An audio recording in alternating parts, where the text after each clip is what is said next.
Today is the 13th day of September, a day that will always be hatched in my mind, the day that my mother passed after Hurricane Dorian. I was feeling a little down and out today, but I stumbled into a great gathering of law enforcement with all the chiefs and all the Indians. Marvin Dames, the minister, the Commodore. I finally found out who the Commodore of the Defense Force was. I was mistaking him for another fella down there that was in charge of the port that lied to me, said he was the Commodore. They smoked them big cigars. The Commodore said he saw my videos. Everybody sees my video. And he wanted to show me that he never had a cigar in his mouth in his life. So I apologized to him. A little short man now never look like him. You need to fire him. He been lying to Kai Mills all this time. I don't know no better, man. They all look alike to me. And Paul Roll, the Commissioner of Police, boy, I like to sit down with them. But on this day, the 13th day, it was a beautiful setting to see that somebody is finally paying attention to Abaco. But I just want to let Ashton Greenslade, the Commissioner of Police Paul Roll, the Minister Marvin Dames, to know that y'all have to start within. You imagine your Chief of Police going down to Calypso Hill with Beneby and Mo Johnson and having cocktail. Nobody respects those type of people because you have to separate yourself and draw a line. We in Abaco, and I can speak to a lot of people that Beneby and Mo Johnson incriminated, plant evidence, would like to see that squad of police that came here. We would love to see, I would love to do the video of Simon Beneby and Mo Johnson in shackles out of Abaco, never to return. Because as long as they are here, they have people within the force just like them that they're incriminating the integrity of the police force. And when there is no integrity in the police force, the people have no trust in the police force, and then there's no trust in the police force. Nobody is looking for help from the police because they're afraid of backlash. There's a lot of backlash being happening because of people like Simon Beneby and Mo Johnson. They are a disgrace to law enforcement. They are a disgrace to human beings, period. So y'all need to solve that. Another thing I keep hearing people talking about the crime. It's like, let me break it down what's going on in Abaco. It's like a guy have a wife and she's cheating on him. He don't know until he catches her. It's what he do after that.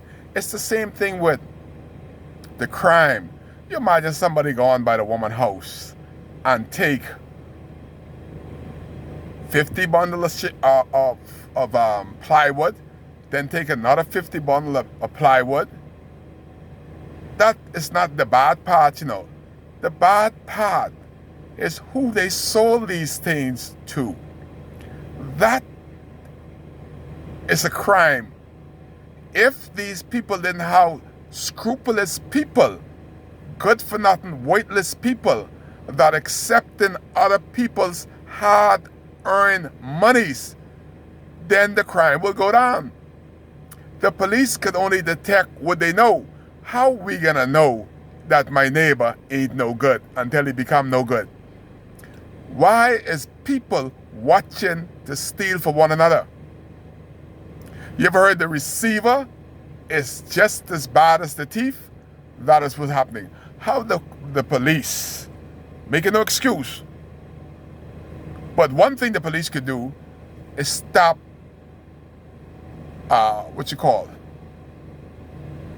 letting people know they're coming. They need to be, especially in Abaco, where there's not much lighting, you have to have those police car with the big spotlight on it. But you also have to have police in unmarked car. If people can see you coming a long time, oh, that's a police coming there. What you flashing your light for? You're letting people know you're coming. So, Commissioner, send them some unmarked car down here, because nobody wins with crime. Only a few wins. I'm one of those people that don't like crime. You understand? So we need to have more of people becoming my brother's keeper. And when these people sell you these things, help the police. Get a receipt from them. Officer, I ain't want to get involved in no crime, but such and such just sell me 100 sheet of plywood. The boy ain't got no hardware. And it takes a lot of work to steal 100 sheets of plywood. They're in somebody's house.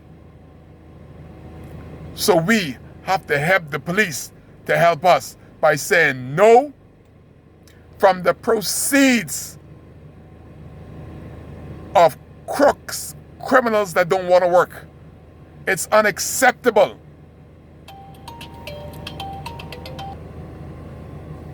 So as the police,